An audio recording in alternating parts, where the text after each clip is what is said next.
everyone. Alam nga sin tawag video say macha mini hall macha ni SNM gi ngata ne. Kuy tha mo mu jelo ba. Ado ga tha ma thare ba kuy ba chen gi ba moi si lockdown se le den moi na thilap ta ba ai tai. Yo ding han yo khre ba. Ado ga ngarang dang lai. Ado ngarang kai no mi ning bi go hang di hang to khre ba. Ado lai ma ga mo ko ke.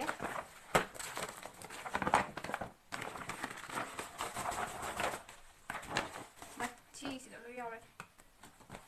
Kasu yam de ko ama ni tang ne. Hai di basic ko ba keno ngata ne ayam ba t-shirt ko ko. Do mo ngata ne. Han ba ta. Sise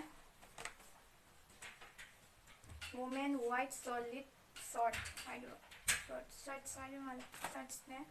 han ba ise cham cham t-shirt ne ko chila re si t-shirt che quality je hai di ko yam phatte hai di only pa ba pam jabo oi ta di su di kai de mai quality je ko aduga ai di smile pa na la ka ni khalu de ba adugi param ba si da yam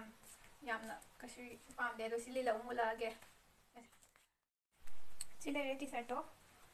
pida se yam pai do manung da kano semi sta bani na ko kasu kem di tok de ba aduga sila re ai si ai ne expect to banai sang sang ni kai na expect to banai do sang de mai no re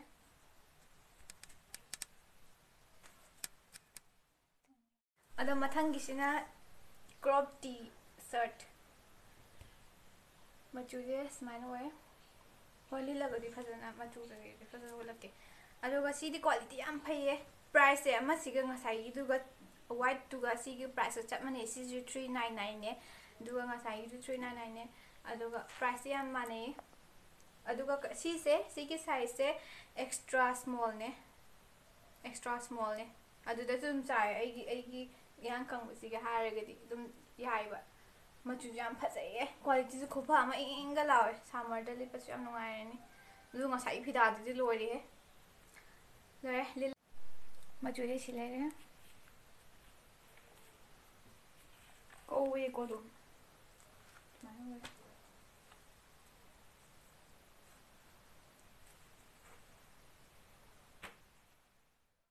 ada matang gi silere tank tops ne yam su ko de ba si je chap chai ni kan do ba phida su am phasai na de phai ba yam na phida se ngasai gi du gi ngasai gi ti sara pa do du ga haina re ga si phida su am phai stretchable su wai aduga si yam te me de wa do ting thok ting chin bi yaw ti ba mai kan aduga lila ga mo la ge ado en ko price hai ro je si gi price se 299 adum reasonable price ne tam tam na dum manung da dum dik yam ni na ko ado lila ga mo la ge matang silere yam kana ko de ko sai gi kuido ma kha lei ba ko de ai how pan da ba ada matang gi sina silere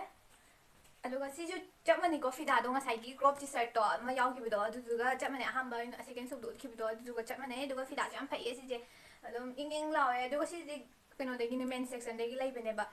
no pa gi keno de gi aduga si gi size ina khar chaw oversize oina dora ga lit ke na lai bene ba no pa gi rom de gi small size ne aduga machu jam phajai e lavender color ne ba color se ing lawe ba aduga price na 499 sina sangbi price lupa sam khene tang silare chaw ne dum ti oversize oina dum lit pada yai ba small da to kya mo ko ina smai na wai machu jam de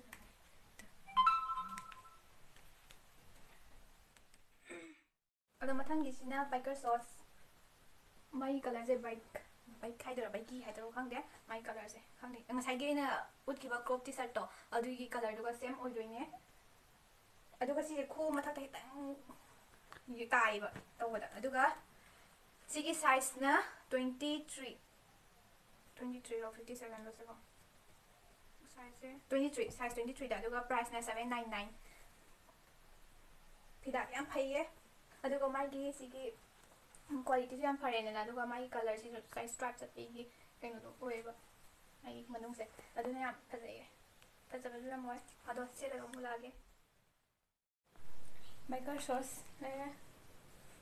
ꯑꯩꯅ ꯁꯨꯃꯥꯏꯅ ꯁꯨꯝ ꯊꯦꯡꯒꯠꯄꯅꯤꯀꯣ ꯀꯌꯥꯃꯨꯛ ꯁꯥꯡꯉꯦꯗꯣ ꯎꯠꯅꯕꯅ ꯁꯨꯃꯥꯏꯅ ꯁꯥꯡꯉꯦ ꯄꯣꯠꯁꯦ ꯑꯗꯨꯒ ꯈꯨꯒꯤ ꯍꯦꯛ ꯉꯁꯥꯏꯒꯤ ꯈꯨ ꯃꯈꯥ ꯁꯨꯃꯥꯏꯅ ꯂꯩꯌꯦ ꯑꯗꯨꯒ ꯁꯨꯃꯥꯏꯅ ꯊꯥꯗꯔꯒꯗꯤ ꯃꯆꯦꯠꯇꯪ ꯑꯣꯏꯗꯣ